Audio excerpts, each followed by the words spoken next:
नमस्कार भल खबर को आपण मानक स्वागत। आज खबर मालकानगिरी जिल्लापाल कार्यालय परिसर संस्कृति भवन पर्यंत एक विशाल सुभद्रा शक्ति महिला सशक्तिकरण सचेतनता पदयात्रा सफलतार सह अनुष्ठित हो जाइछि।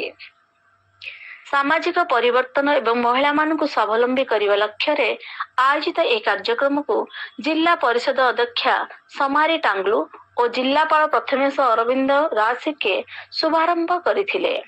पदयात्रा शेष होगा पर संस्कृति भवन ठारे एक सचेतनता सभा अनुष्ठित होइथिला, जेउठारे जिलापाल एवं जिला परिषद अध्यक्ष उपस्थित रही महिला मानक विभिन्न सरकारी योजना संपर्क में सचेतन करथिले।